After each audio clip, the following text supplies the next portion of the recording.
rispetto al primo prescrittore e non sembrava bastante di avvisarsi. Sin embargo, mi preferencia personal es mucho más con el idea.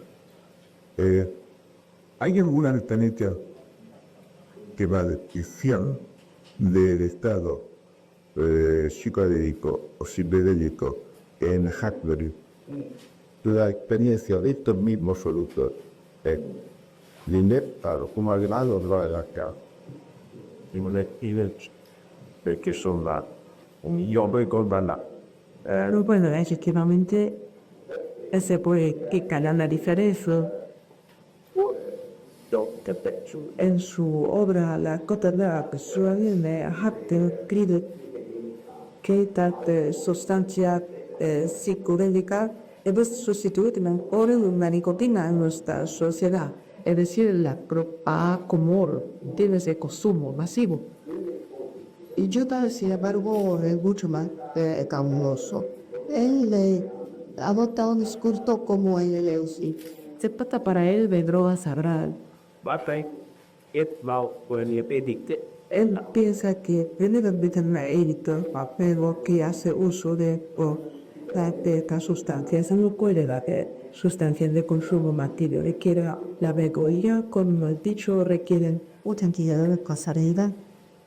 Dan y de genera pinrana gele. es suficiente y preparan determinados días a partir de ella puede generar una cierta capacidad de su uso, pero nunca puede ser utilizada de forma masiva. Nada, no son productos sedantes o estimulantes con el alcohol y la nicotina o la droga. La parte derecha es una boraína por una parte, tantos efectos vinculantes o los opiáceos y efectos sedantes. Entonces lo que estamos viendo, estas sustancias sí que han adquirido Un carácter de producto masivo en las sustancias de las que estamos hablando aquí, gimnasio, productos psicodélicos. y esta vemos la estimular el calor continuo porque son productos que son manejados por pocas personas.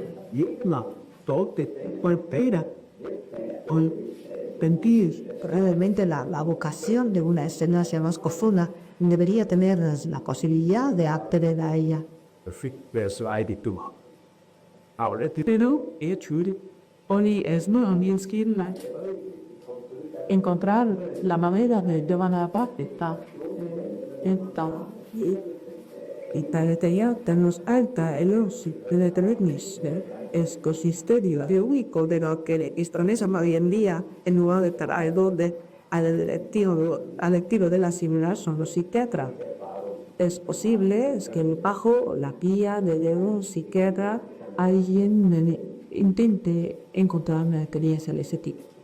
Dopo mucho menos psiquiatra, perché da occidentale, de fondo la relativa permitividad de los años 70, estará rompida, que con mucho conocimiento de causa, contra el DBSD y sus artes partidas, y nos ha avisado sobre el riesgo de destrucción de neuronas, de destrucción de cromosomas y de los componentes genéticos, e incluso no ya en Occidente, sino en el propio Oriente, en el mundo de las sectas, los gurúes, de los iniciados, de las epistéricas, etc., empezó a decir que la utilización de esta sustancia esbañaba de forma irremediable lo que el mismo se llama los chakras, una especie de puntos de gráficos, puntos vitales, puntos energéticos del organismo de los cuales se usa la unión del mitocondrios con el macrófago.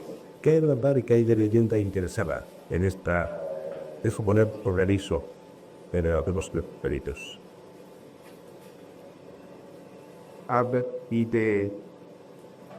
Y publicado Bueno, estas interpretaciones indicando que el EPE trastorna la masa invertebrada que por ello incluyen activamente los cromosomas la que vayan de onia paina bastante liquidamente. No se han podido mostrar secuelas físicas.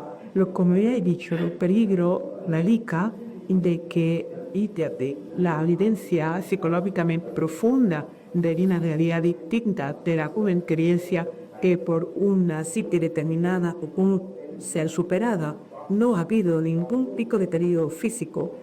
Han tomado centenares de dosis de LTV por individuo sin que se haya producido ningún daño sítimo. Cuando sota solo 3 veces la cantidad de orina en la que me captaría para la de su efecto habitual, pues el individuo muera.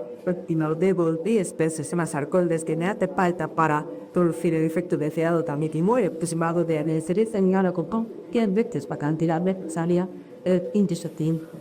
Crítico, lo que sí ha un poquillo es que ha producido muertes como consecuencia del estado de confusión en la conciencia que te producen ya en mano preparado.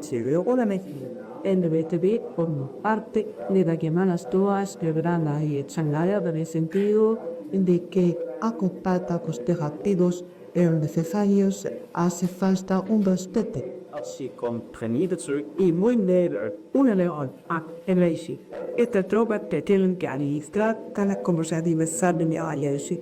Le carete incluso puede ser un verdadero ejemplo de cómo manejar estas sustancias en nuestro tiempo. Pero ahora, una cosa verídica. Tú, a tu niña edad, sigues experimentando con esta sustancia tipo cuerpo y plago.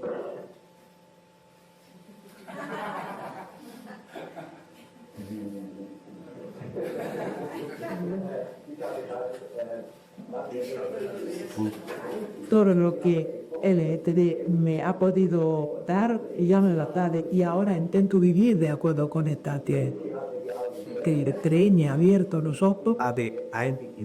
He sido capaz de contener y ahora intento de mantener un topo de abierto fin, a veces de mantener la conciencia abierta y de mi comprender el milagro de la vida en el misterio de Tendinere.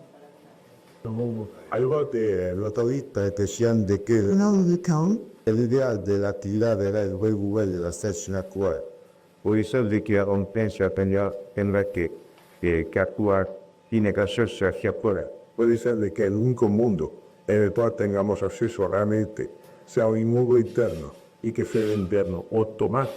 Y mí hay que no lo vean mejor. Hoy depende que el que le está uno de los farías y pato ser llevar. Pero creo que estamos aquí con solo por lado. Cuando oímos valor de nada que buena, que se acape, desacte o que sea soporte. Ha hecho para que quita cao en poco.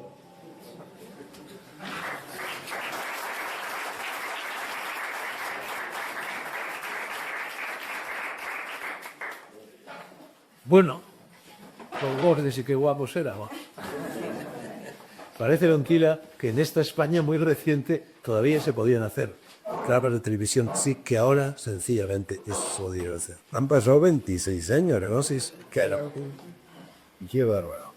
Bueno, aunque he renunciado en estos encuentros, como sabéis, a presentar a los ponentes, a los profesores, en esta ocasión me veo obligado a decir unas cuantas palabras. En primer lugar, Escotado fue presencia determinante y constante y muy significativa en esos cursos del conocimiento, de esos viajes al conocimiento de la Complutense, la Escorial, y de los cuales estos encuentros son la prolongación.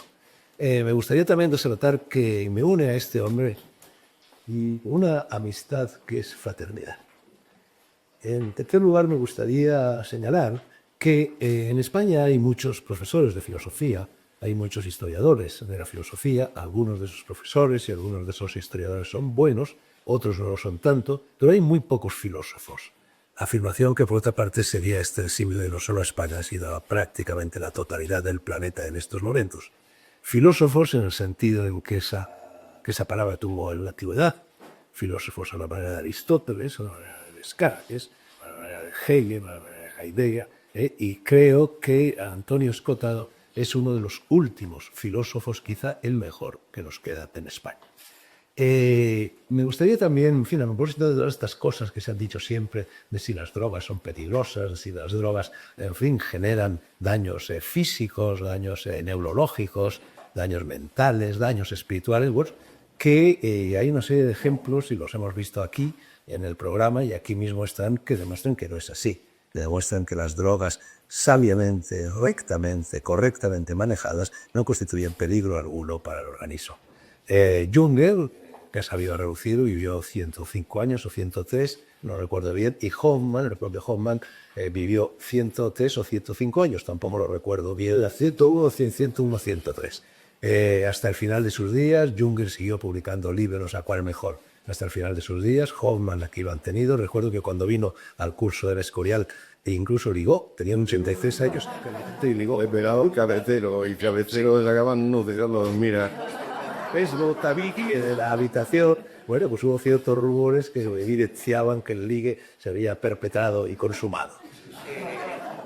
Por otra parte, Escotado, que tiene 73 años, está ahora embarcado en la tarea de escribir un libro verdaderamente memorable, memorable no solo por su calidad, sino también por su cantidad. Ese libro, de lo cual han aparecido ya 2 volúmenes, y estoy hablando de volúmenes, yo no sé, de 1000 páginas o más, 700, densas. El título del libro es Los enemigos del comercio, y el título no rinde honor, creo yo, al contenido del libro, que el contenido del libro es ni más ni menos de una interpretación, bueno, de todo lo que ha sido la andadura del ser humano sobre el planeta, y especialmente en el mundo occidental, pues desde épocas muy remotas.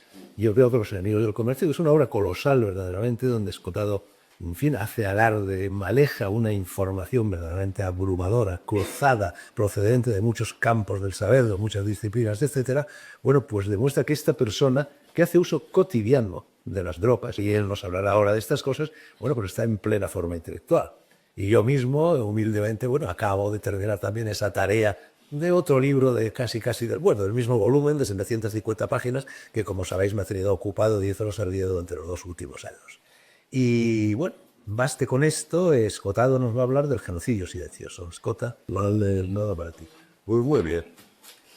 Si no sepa, el hecho de no llevar cosas preparadas, pues siempre tiene el peligro de que se deshilache lo que diga, y la ventaja quizá de que su vitalidad, su espontaneidad.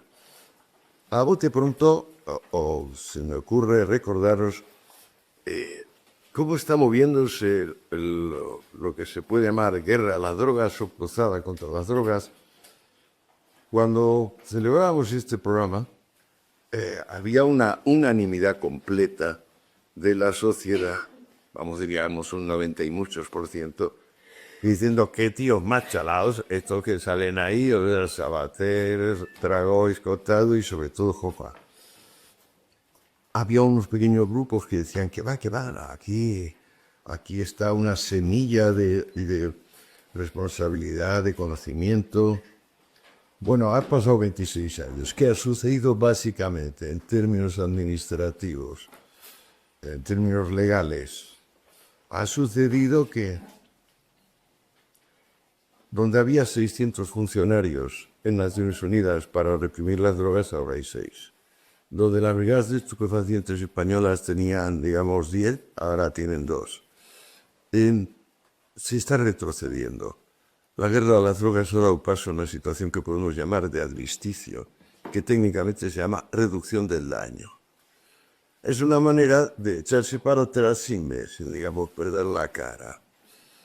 Y es prometedor. Da la sensación de que bien sea porque nuestras palabras y nuestro ejemplo ha fructificado un poco y entonces ya no se tiene esa actitud de identificación con el perseguidor, que creó figuras como el yonki, por ejemplo, esas zonas vampíricas, o toda la criminalidad relacionada con eso, o en general la coartada victimista. O sea, ya que están prohibidas, pues ahora yo me puedo colgar del resto de la humanidad, decir que soy una plepa y una víctima, dame, que yo no puedo dar a nadie. Da la sensación de que esto está cambiando. Por lo menos esto está cambiando en términos de presupuestos. En Estados Unidos, 13 estados de la Unión ya tienen la marihuana perfectamente disponible, y a mí no me extrañaría que en poco tiempo, en 2 o 3 años, salvo 4 o 5 estados realmente refractarios, o sea, por sus tradiciones y tal, los americanos, que fueron el origen de la cruzada contra la droga, van a ser los que produzcan su demolición.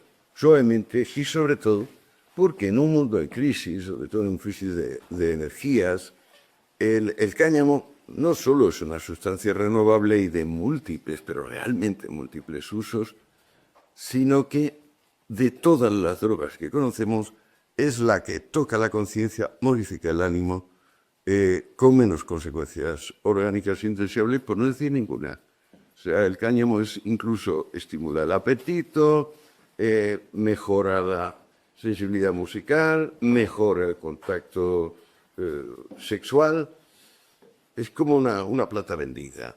Y durante el tiempo se ha perseguido, pero bueno, como en México los de la piñata que se tapan los ojos y empiezan a pegarle palos a ver si le dan aquellos. Y resulta que le hemos pegado a la piñata y hemos sacado una planta que no tiene nada que ver con lo que había hace 40 años. O sea, las marihuanas actuales, tanto las de cultivo en inferior como las de exterior, es una planta que tiene la misma diferencia que un 2 caballos de aquellos que llevaba en los años 70 y lo que son los BMWs ahora, o sea, que de la noche al día, en todos sentidos. Como que bueno,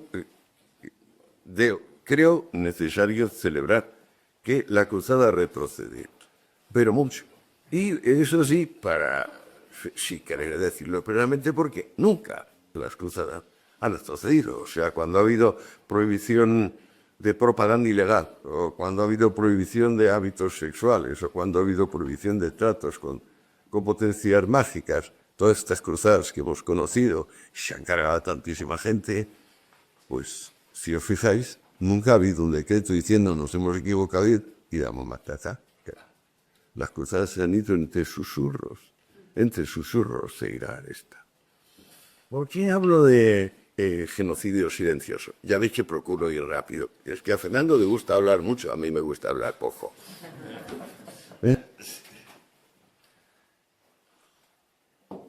Pues porque todavía las personas se mueren y pasan el trance agónico sin darse cuenta de que los opiáceos hacen más larga la vida. En esos casos, con certeza absoluta al 100%, lo declaro, y más llevadero. Como yo no conozco a nadie que haya evitado morirse, por ahora no conozco a nadie. Claro, hay que tomar eso en consideración. Y si Natura no nos ha dado la fortuna de que un derrame, un infarto o algo así lo haga rápido, el trance, pues claro, hay que estar preparados para que entonces las escasas energías que nos queden, pues se utilicen de la forma más eficaz. Y nos otorguen, ante todo, una defensa contra lo que no tiene defensa, que es el sentimiento de dolor, el sentimiento de desposesión de una persona que tiene un instinto de supervivencia, pero que no tiene supervivencia. Pero igual, ese desgarramiento es donde pueden actuar más eficazmente los opiáceos. Un opiáceo realmente no reduce el dolor que te causa una quemadura, o un corte, o un martillazo. No, lo que reduce es el sufrimiento. El sufrimiento es la anticipación del dolor, no es el dolor mismo, es la anticipación del corte. Muchas veces, buscando evitar dolores, nos procuramos dolores mucho mayores. Y entonces sí, me detengo un instante en lo que Epicuro llamaba hedoné, placer. Porque de Epicuro queda poco, si no recuerdo mal, un pequeño fragmento en una carta a un tal Menedemo. A lo mejor no era ni Menedemo. Allí Epicuro dice, el placer óptimo, hedone máxima, es que no nos duela algo. El que pide una positividad del placer no sabe lo que dice. La vida está hecha de tal forma que con que no nos duela, ya eso es goce. Pocas personas lo piensan. ¿Tú no piensas, por ejemplo? Com sí, com ça. Como sí, como sea. No, es que es muy ambicioso, o sea, Es más que en ese sentido.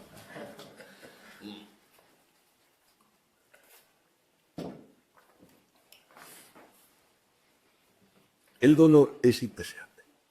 El dolor es nuestro enemigo. El dolor es el verdadero diablo del cosmos.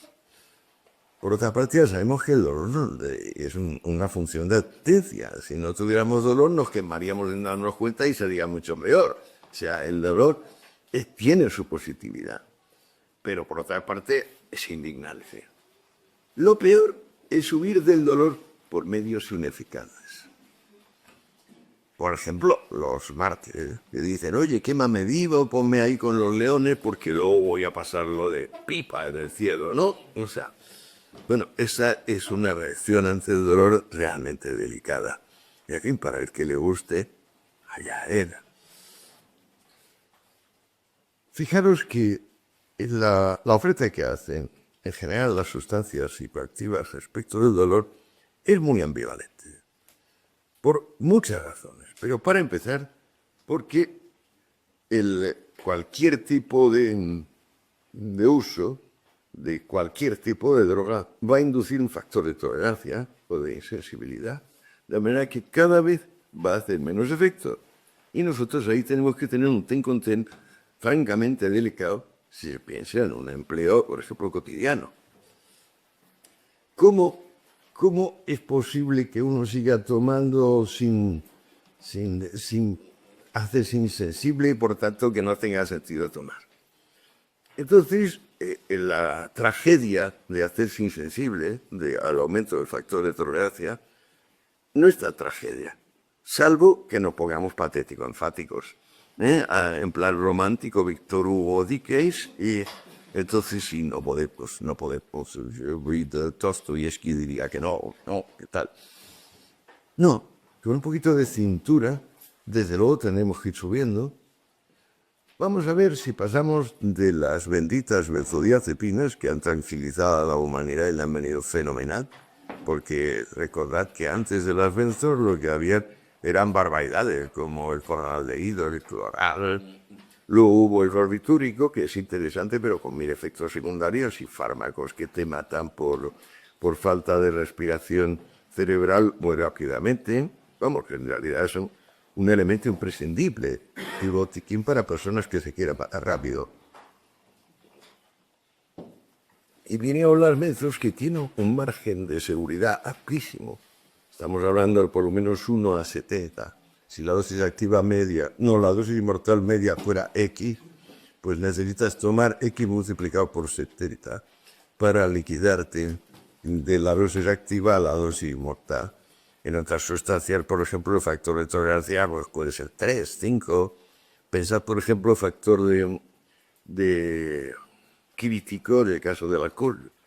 ¿Cuántos whiskies se necesitan para colocarse? O no, 2. ¿Cuántos whiskies para matarse? Pues no pasen de 10 o 12. No quiero decir continuado. Cuando estamos hablando de magnitudes químicas, tenemos que ser honrados y no podemos establecer un plazo, digamos, de 40 horas que separe las ingestas. Estamos hablando de una ingesta, digamos, en un cuarto de hora, en 20 minutos de tiempo. Yo creo que es imposible, por ejemplo, en 20 minutos tomarse 12 whiskies y no entrar en coma hepático o algo bastante parecido. Puede haber personas que lo aguanten, pero yo no lo conozco ninguna. Y desde luego en mi caso no me atrevería ni de coña. ¿Tú qué piensas de eso? ¿Qué he probado?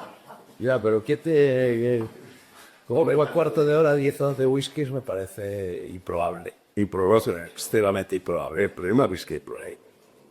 O sea, además, claro, el whisky, pues supone que, claro, le quitas el agua y tal para podérselo tomar, que son 10 o de whisky. Sería como 2 vasos colmados de esto, ¿no?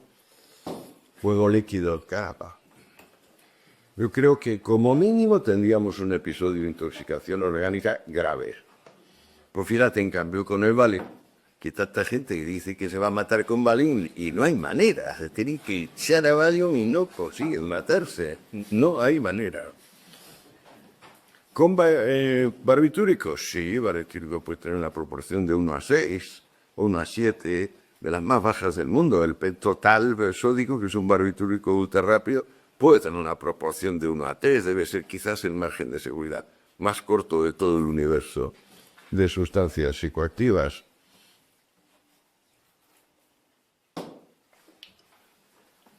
Bueno, ya sabemos que por ahora todo el mundo se ha muerto. Y gran parte de los que se mueren no tienen la fortuna de que sea por derrames cerebrales o infartos fulminantes. Durante ese plazo, ¿qué hacer? La medicina ha cambiado en un aspecto, a mi juicio, sustancial que nunca se menciona lo bastante. Cuando yo era niño, el diagnóstico de enfermedad terminal no existía. se recordaba el juramento hipocrático que dice, ante todo, no hacer daño, y naturalmente qué bien puede hacer un diagnóstico de usted se va a morir en 3 meses o en 6 meses o en 8 meses. Pues bueno, con arreglo a Hipócrates, siga bien ese diagnóstico. Está prohibido para la profesión médica que lo haga un brujo, que lo haga un chamán, pero uno perteneciente a la rama llamada medicina científica, que cree que los males todos tienen origen naturales y se curan con remedios naturales, sin intervención de salmos, magias, etcétera, etcétera, esos prohibían cualquier tipo de diagnóstico que ahora es la regla. Cuando yo era niño, el cáncer no se llamaba cáncer, decían una cosa, esa cosa.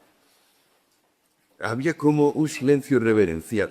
Era regla no decirle a los ancianos y a los enfermos que usted se va a morir. Pero también era regla dejar que los síntomas se manifestasen.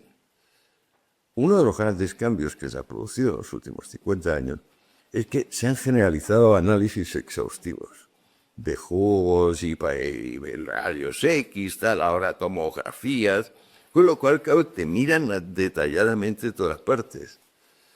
Creo que fue la doctora Kubler-Ross, que estuvo investigando a fondo con agonizantes, la que descubrió, a través de unos cuantos miles de cadáveres, que había muerto de cualquier cosa menos de cáncer, pero que 2/3 tenía cáncer. Sin embargo, no habían muerto de cáncer. ¿Por qué? Porque no les habían tratado de cáncer, porque no les habían diagnosticado de cáncer. Asignatura pendiente de la medicina moderna, calcular en qué medida afecta al sistema inmunológico humano diagnósticos de diversa entidad. Esto es muy fácil, porque incluso se podría utilizar placebos, es decir, sujetos a quienes se les da diagnósticos falsos. Le dice, usted se va a morir porque tiene una metástasis en la pleura. Y claro, esa maldad 24 horas después le cambias, pero este sensor le mide el descenso del sistema inmunológico. Y entonces, claro, naturalmente la clase médica ahora me oye esto y ya empieza a sacarlo en hojas y de otra vez he contado diciendo canalladas, a que lo quiten de la película. No interesa ver hasta qué punto el sistema inmune humano no está preparado para cosa distinta de la incertidumbre. La incertidumbre es un factor radical de la existencia. Si tuviéramos cualquier tipo de certidumbre, no podríamos vivir. Hay una pequeña comedia de Canet dedicada a esto, donde las personas viven 1000 años, con un placer infinito y mueren sin dolor ninguno. Pero saben el día y la hora y la forma de morirse, con lo cual nadie es capaz de vivir. Si os lo representáis, es como un experimento mental de lo que hacía Galileo, os daréis cuenta que es así.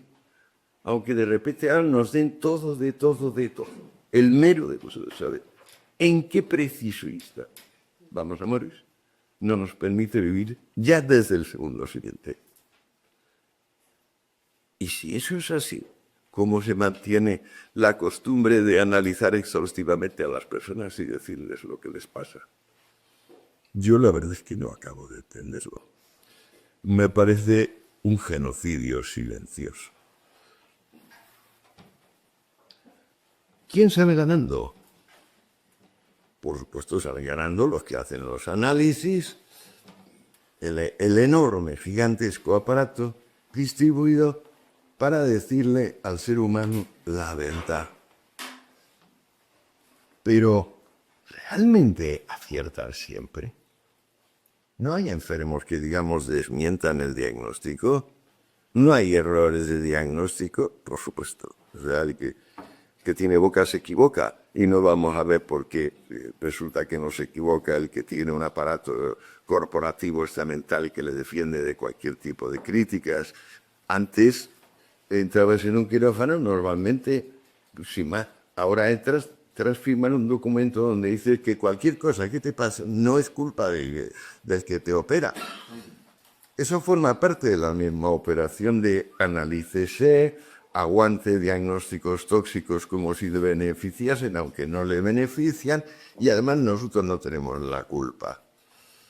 Yo creo que tendríamos que hacer algo o este cauce de dolor y de muerte va a ir en perpetuo, en rápido, yo diría exponencial aumento.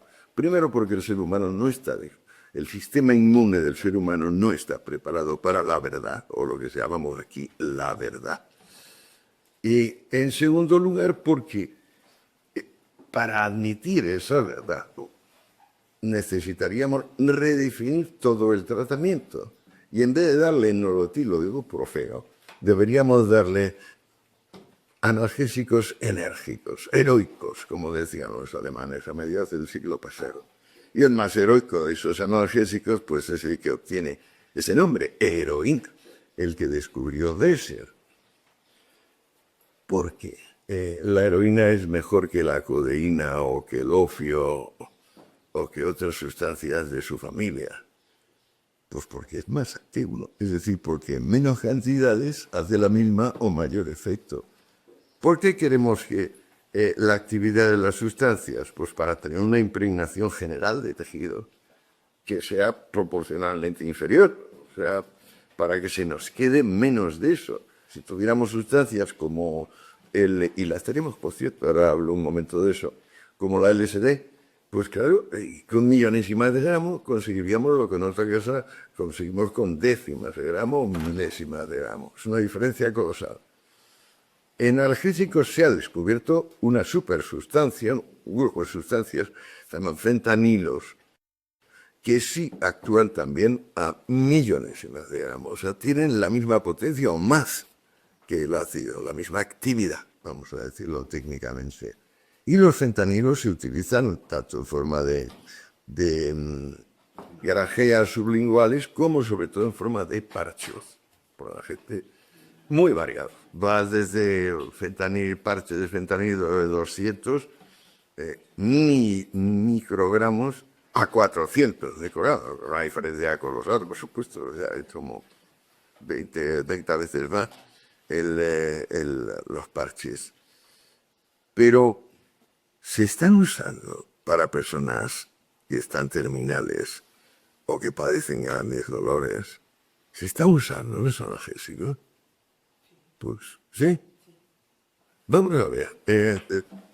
Tú eres médico. No, pero mi marido que murió el año pasado, que le pusieron fentanilo incluso antes de tiempo. Y a mi paterno, uno se pudo ahí inhalado y todo el rato te ofrecían rescates de morfina. Y decían, pero si no lo necesita. ¿Cuál era el diagnóstico de tu marido? Pues tenía un sarcoma, pero con metástasis óseas, pero estuvo sin dolores y fenomenal casi hasta una semana antes de morirse. Y llevarlo al hospital y querer rechutar un fentanilo todas las horas. Y decía, Gonzalo, yo que no puedo hablar. Y inmediatamente me pongo yo en un anciano. Con el fentanilo no podía hablar. Se te caja tonta. ¿Y qué le estaban poniendo? ¿Qué dosis? Pues no lo sé, porque ellos te ponen lo que le da la gana, pero luego, pues una amiga de Gonzalo, mi hijo, trajo inhalaciones, parches, ahí yo tengo en casa, creo, de alguno todavía. Famoso, pero para que no sé. y pero hablan del fentanilo como si todos supiéramos lo que es el fentanilo. Pues nosotros hasta que llegamos ahí no. No, el fentanilo Darlo absoluto. está muy bien. Ahora empezamos a hablar en concreto del fentanilo. El fentanilo creo que lo descubrieron los laboratorios Janssen allá por los años 50 y quedaron fascinados por la potencia excepcional que tenía. Es decir, porque tú cogías 1 kilo de fentanilo y lo convertías en mercado negro en 200 kilos de heroína. Supuesta heroína. El poder eufórico del fentanilo y de la heroína, bueno, creo que no he definido poder eufórico. El estado de satisfacción inducido por un fármaco se puede llamar poder eufórico. El poder eufórico del fentanilo comparado con el poder eufórico del opio, o el poder eufórico de la morfina, o el poder eufórico de la heroína, es simplemente distinto. Si estas 4 drogas que he mencionado, la más eufórica es el opio, con mucha diferencia. Y además es la más duradera. Viene a durar por lo menos 24 horas, normalmente más. El opio es eufórico porque además de aniquilar el sufrimiento, no el dolor, el sufrimiento, la anticipación del dolor, la hipocondría, la aprensión. Además de eso, genera un deseo de trabajar. Por ejemplo, vamos a ver, los usuarios más conocidos del último tercio del siglo XIX de opio son Wagner, Bismarck, Goethe y Goya. Los hago por sus cuentas de farmacia, que son desmesuradas. Ellos tomaban láudano normalmente de Fidelham en cantidades que, bueno, el fármaco era caro y los cuatro se quejaban. Y eso que el canciller acabó siendo muy rico, habló de Bismarck. Eran 4 hombres que dejaron obras titánicas y tomaban opio para trabajar, no para ir, mamá, soy impotente, no dependo de esto, voy a usar al mundo como percha de mis caprichos. No, lo tomaban para trabajar. Bueno, luego prácticamente se les hizo difícil a Goya, a Goethe, a Bismarck y a Wagner seguir tomando opio. ¿Por qué? Porque la medicina empezó a decir que el opio era una cosa ruda, primitiva y que tenía algo mucho mejor. Ese algo mucho mejor era la morfina. Y efectivamente la morfina, en cantidades mucho menores, hace un efecto analgésico, o sea, mata sufrimiento, idéntico, o incluso mejor. Pero sin el efecto eufórico de, digamos, de darte ganas de trabajar, estimularte, ponerte alegre, etcétera, etcétera. El fentanilo tiene todavía menos poder de estimularte y de congraciarte con la vida y decir, joder, de bien, que la morfina. Y la heroína está situada inmediatamente después del opio. Ahí tenemos, digamos, los 4 analgésicos más enérgicos, más heroicos que hay. El más poderoso por actividad química es el que menos euforia tiene, y es el fentanilo. Es el que existe. En ciertos casos, en ciertos botiquines, ante enfermedades pavorosas como el sarcoma, que no es como, digamos, hay otras modalidades menos impresionantes a nivel de diagnóstico. Por supuesto, no podemos librar la administración de estas sustancias a los enfermos. Pura y simplemente los enfermos están desinformados. O sea, no saben de lo que hablan. Yo, por ejemplo, estoy informado teórica y prácticamente, porque solo hablo de lo que pruebo. Es decir, me niego a hablar en nombre de los demás. Pero claro, esto es muy raro, porque los propios médicos, muchos de ellos no han probado lo que están tomando. Y desde que empezó la prohibición de las drogas, lo que médicos y farmacéuticos estudian como farmacotoxicología es teología dogmática. Es decir, no tiene nada que ver con ciencia. Es decir, que ciertas sustancias, las del mercado blanco, son muy buenas y ciertas sustancias, las del mercado negro, son muy malas. Es decir, es mucho más un tratado de teología que un tratado de toxicología. Entonces, como hay estas, digamos, genéricamente, luego hay otras sustancias intermedias interesantísimas. Ayer hablaba con José Miguel por ejemplo, en el mercado español ahora, y se da para terminales y para casos de cánceres, hay oxicodona, o sea, en la forma oxinorm, y la oxicodona, si en vez de tomarse oralmente, que se convierte en morfina, se va... ¿Tu marido también tomaba? Yo creo que primero edición oxicodona. Claro, eso es un poder eufórico muy potente, o sea, una capacidad importante. Sobre todo si en vez de tomarlo por boca, se esnifa. Esa es otra de las cosas. O sea, la forma de evitar los inconvenientes de esnifar es la base de la nariz, o sea, con agua caliente o tibia con sal. Y ahí se acabó todo el problema. Pero, en cambio, esa forma de administración evita que al entrar en contacto con los jugos gástricos, estas sustancias matadolores se conviertan todas en morfina. Que matadolores, pero en reguleche. O sea, para realmente matar, la persona tiene que estar ya muy reducida de capacidad, digamos, luego para la percepción, para la motilidad, para si es un escritor o es un pintor para pintar o para escribir, etcétera, ¿no? Bueno, tenemos básicamente estas 4 sustancias y tenemos una condición insalvable, es que los seres humanos son mortales. Los médicos prácticamente ignoran los efectos reales de esta sustancia porque no las tocan. Los pacientes las ignoran porque las ignoran, con toda la razón del mundo. O sea, es un campo muy especializado, igual que solo saben de marcos de ventanas. Los persianistas, pues solo saben de drogas prácticamente. ¿Cuántas personas? El criterio de distribución, ¿cuál es? El criterio es decir, vamos a prolongar la vida de este individuo sabiendo que si le reducimos el metabolismo basal, donde ahora a lo mejor dura aproximadamente 3 meses, podría durar aproximadamente 1 año, medio año, y en todo caso con otro estado de ánimo, o vamos a librarlo a la arbitrariedad. Y entonces nos encontraremos con que en ciertos hospitales se reparte, digamos, liberalmente fentanilo, en otras no se reparte para nada, y en ningún caso, se van a encontrar los 2 fármacos que realmente van a ayudar a las personas a morirse: el opio y la heroína. En ningún botiquín.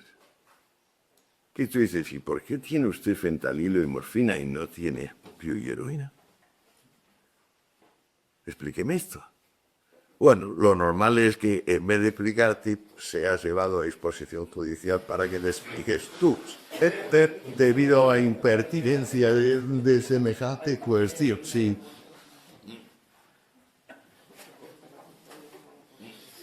Y bueno, yo creo que ya lo he dicho en todo.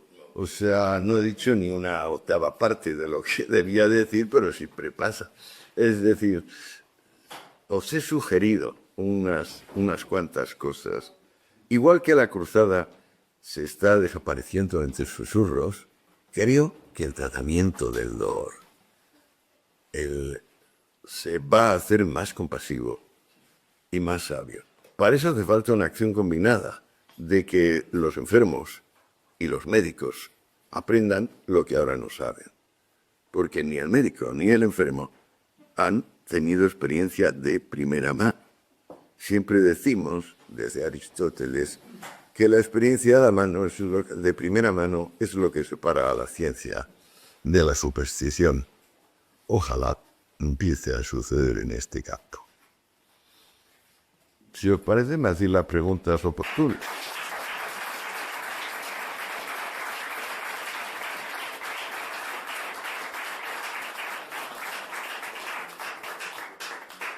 Bueno, vamos a abrir el coloquio. A mí, por una parte, me gustaría invitar, si tal es su voluntad, a José Miguel Gaona a que opine sobre lo que Espotado acaba de decirnos. Y luego me gustaría también formular algunas preguntas y también vosotros las vais a formular sin duda alguna. José Miguel. Sí, bueno, para Antonio estoy una pequeña conversación personal en casa. Eres un supermédico, o sea, ya es de lo normal. Claro que había médicos, Por eso le pongo la muleta, ¿eh? pero la verdad que eso quizás le asemejo a Antonio en el sentido de la experimentación, ¿no? Claro. Pero se vuelve en contra de ciertas personas que no tienen el baramio. ¿Cómo lo harías tú? O sea, que no, muy difícil, no, es muy difícil. Te he dado muchísimas vueltas a ese tema. Siempre intento el discurso de decir que el tema de drogas debe ser en entornos rituales, controlados a partir de cierta edad, en ciertas drogas. Es un mensaje realmente complejo, ¿no? Para personas que no están formadas, pues no parece que... No, pero las drogas no estamos hablando de los que tienen enfermedades muy malas o simplemente tienen esa enfermedad incurable que es la senectud. Es que todo eso cuando lo decías, recuerdes la cuestión que ayer hablábamos en la cena, obviamente en el lado de la mesa. Abrí el año 64 el primer centro para diagnosticar SIDA en España. Trabajar eventos en la Complutense, en el clínico. Contacté directamente con Luc Montañer, mi corto ni perezoso. Le compramos una caja entera de Western Blot y empezamos a hacer análisis. Y descubrimos que el 75% de los adenomas de aquel entonces eran seropositivos. Entre ellos empezaron a venir amiguetes, pues uno de los hijos de Castilla del Pino, que era bastante amigo mío. De hecho, Castilla fue quien me dirigió el trabajo de fin de carrera. Y descubrí que eso que acabas de decir, que me parece tan importante, a pesar de que en aquel entonces nos creíamos super guays dando diagnósticos de VIH, al cabo del tiempo, que los estábamos matando, literalmente. El diagnóstico mató hasta que de repente se dijo que es una enfermedad crónica, la gente se murió a chorro, 16 millones de muertos por diagnóstico. El hijo de Castilla del Pino, muchísima gente se encontraba perfectamente bien. Hasta el día, bueno, pasó con muchísimos celelómanos, ¿no? De Santos, genial, es verdad que tenía el VIH positivo, igual que tenía el VIH, perdón, anticuerpos de hepatitis o los viejos. Pero el día que les dábamos el diagnóstico, ahí un rendimiento vital brutal. Dejaban de comer, dejaban de dormir. Uf.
o bueno, relativamente noqueado. Bueno, eso se produjo por las benzodiazepinas, que seguramente de todo lo que has dicho tú hoy aquí, aparte de la heroína, lo que más habrá sorprendido, en fin, a la honorable audiencia es la defensa de las benzodiazepinas, que tienen muy mala prensa entre el tipo de personas que acuden a estos cursos. Ya bueno, ya con haberme separado, la decisión de separarse a los 60, ya te digo que es temeridad pura. Oye, yo lo hice a los 63. Pues yo lo hice a los 60, y no tuve una retirada así. Lo que pasa es que sí conozco, por ejemplo, incluso, vamos, muy de cerca, abusos colosales de benzodiazepina. Estamos hablando de 40, 60 pastillas diarias de Valium. Y eso sí, ¿vale? Es que lo de me parece una... Pero tú me dijiste en aquella época, cuando se produjo este episodio, me dijiste, acabas de publicar tú el libro de los venenos, si no recuerdo mal, tú me dijiste, bueno, claro, Fernando, es que eso que has hecho de romper bruscamente con las benzodiazepinas es una barbaridad, y me dijiste que incluso me podía haber muerto. No, hay gente que se muere, pero no en dosis de uno. Mi amigo, que llegó a tomar 60, alertó a la agencia del medicamento, porque iba por diferentes farmacias llevándose todos los días 1 o 2 cajas de farmacias, y al final, al cabo de un mes, dijeron, ¿y aquí qué está pasando? Hay alguien que está consumiendo 6.000 mensuales o 9.000 mensuales. Y este es uno de los redactores más importantes de la prensa actual, y ha salido de ello, sí, ha salido de ello, y que yo sepa, nadie había podido salir. Estuvo 2 años desorientado prácticamente de la película. Le estuvieron tratando con otras cosas y tal, y ahora más o menos se mantiene. Vamos a encontrar, ahora tiene un carecito con las mierderas. Pero yo ya he decidido pasar de eso, y es un chaval de 40, bueno, lo llamo chaval de 40, no sé ahora. Pero ese caso de gran abuso, 60 aproximadamente, eso sí, ahí hay peligro de muerte, pero vamos, peligro de muerte un 80 por un 90% de interrupción, con una sola. Si son muchos, pues sí que puede haber, ojo, pero más solo es una bolita. Bueno, yo de hecho tuve que volver como tú en Tailandia a tomar la pastillita, y ya luego lo que hice 6 meses después con paciencia infinita, porque le iba quitando una tajadilla que y al cabo de un mes me liberé. Oiga, esa es la forma de buena voluntad y práctica que en realidad conquiere Lo que yo creo es que el origen de yo no quiero estar esclavizado tomando una pastilla. Si dijéramos eso, por ejemplo, a la hora de los demás alimentos que hacemos, de los demás empleos del tiempo, nos daríamos cuenta de que ese problema no es tanto. O sea, quizás que yo soy más raro que un perro verde, pero a mí me importa mucho menos tener una dependencia farmacológica y una dependencia, por ejemplo, económica, o una dependencia moral, o una dependencia política. O sea, creo que tomarlo una pastilla lea es bastante menos grave. Se quiere ser un lacayo. Lo mío era puritanismo moral hacia el vicio, y gato hacia la rutina, nada más. Oye, otra cosa, vamos a ver, por cierto, yo nunca me he tomado 10 o 12 whiskies en un cuarto de hora, pero recuerdo que cuando llegué a Italia, cuando me exilié, que llegué a Roma por fin, llegaba sin pasaporte, se había coronado mi fuga porque mi objetivo era Roma, y entonces aquella noche, a medias con Caterina, nos soplamos 5 litros de vino de Frascati. Es un vino abominable lleno de hiposulfitos. No palmé, pero salí en pelotas a la calle. Ese fue el resultado que ocurrió. Ahora sí pasó. Esta condena ineluctable que acaba de formular sobre la próstata, oye, yo que todos los años me hago mi correspondiente análisis de próstata, oye, yo tengo 1,4 de PSA, tengo, bueno, un ligero aumento de tamaño, el número 2, una hiperplasia que no tiene la más mínima importancia. ¿Cuánto ha habido de apolar? Nunca. Fíjate, mi tío, tú ni contigo, que mi tío 12 horas sin mear. Qué bueno, maravilloso estar con un... Es una condena tan ineluctable con la que acabas de ir. ¿Tú cuántas veces me dices? 3 veces. Estás fatal de la próstata. Bueno, un ex me dio la última vez que ya lo viste, que fue hace 40 años, tenía 1 de PSA, sí. Pero tú no te haces el análisis ni del oro, y los no saben nada. tienes urgencias y todas estas cosas. Hay que ser urinarias. No, es un goñazo, te he orinado, es solucionado.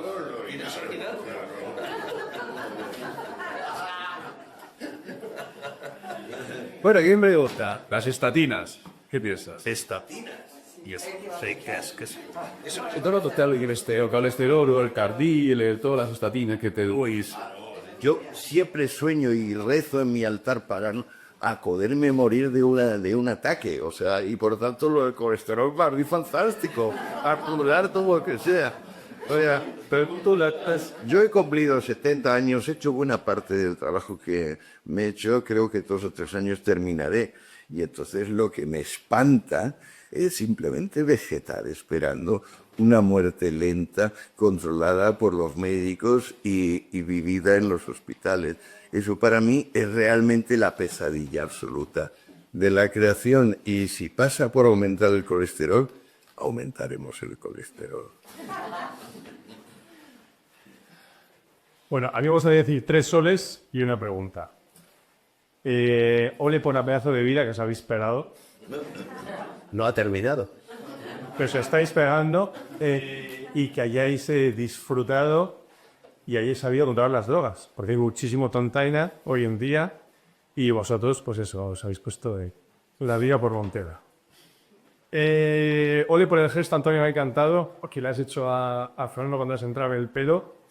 Los de dos cazos amigos, hermanos, etcétera, etcétera, etcétera.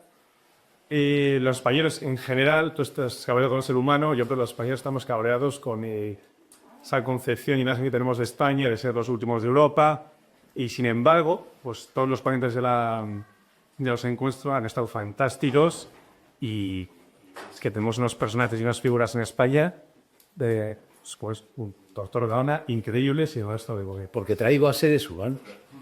Esto de los animalillos que ponen la condición humana. Y por último, mi pregunta un poco de Telecinco, ¿tanto te gusta? Antonio, tú fundaste Amnesia en Ibiza en los 70, ¿no? Sí. Bueno, ¿has visto cómo está últimamente Amnesia? ¡Oh, qué horror! Son 3.000 y pico personas que meten ahí, que pagan 60 euros solo por entrar. Eso no les da derecho al gopal. Y tú dices, 3.000 tíos pagando 60 pavos. Y luego entré, me dieron una botella de Dom Periñón, tal, ahí hay todo un libro de Amnesia donde se me menciona y tal. Eso claro, no tiene nada que ver. Yo alquilé con opción a comprar una casa preciosa de campo a 4 kilómetros de Ibiza por la carretera de San Antonio. Y sin tocar la casa, que era lo bonito, teníamos una moreda milenaria. Y bueno, le puse un aparato, un mezclador y le puse unos amplificadores y tal, pues micrófonos para hacer música. Y ahí empezó el asunto, en el año 76. Y luego, bueno, de los gorrones de mis amigos que servían el whisky, el poco dinero que pedíamos eran 5 duros. Y el whisky, ¿verdad? Que incluía copa, o sea, la gente solía tomarse una Coca-Cola, la cerveza. No, eso no te daba derecho a copa alcohólica, de entrada de 5 euros. Yo empecé a tener cuerda porque, claro, venían los policías. Y yo les decía, si vienen de policía, pueden entrar sin pagar, pero si vienen de paisano, a pasarlo bien para ir como cualquiera. Ahí empecé yo a buscarme unos problemas terroríficos que no acabaron con mi vida de milagro. Dije, meterse con un teniente de la Guardia Civil o un teniente de la Nacional. En ese plan eso es temerario, de verdad. Pero yo era muy, muy loco de todo. Muy diferente que diga Fernando, he cambiado muchísimo. Romper prudente.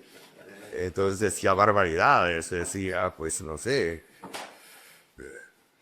Eres duro, no cree en Dios, decía, por ejemplo. O cuando me difundían decía mustio, un nuco. Usted es un bulardo. Ese tipo de cosas, eso ya es.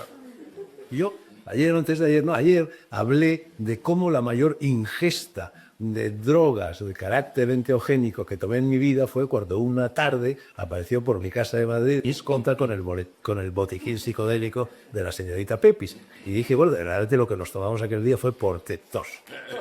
Si él tomó heroína, yo no tomé. Si cocaína, no éxtasis, PSD, una cosa grande. 2 TV, 5 medio de IFT. No tomé, yo no tomé el caballo, no tomaste ni el día caballo, ni tú tampoco, ni fue ese del tomamos las cosas de Shulgin, que acababa Sí, ahora acaba de traer dos ellas, pero a ver si típicas y antes. Bueno, al día siguiente apareció, en fin, de este pasón, como lo marcamos aquella noche, apareció Escota con una breve carta. Esa carta yo la reproduje, en fin, yo tenía entonces una doble página en la revista Época que se llamaba La Dragontea, y durante 10 o 12 años mantuve esa doble página y luego fue recogida nada menos que 4 tochos así, 4 volúmenes.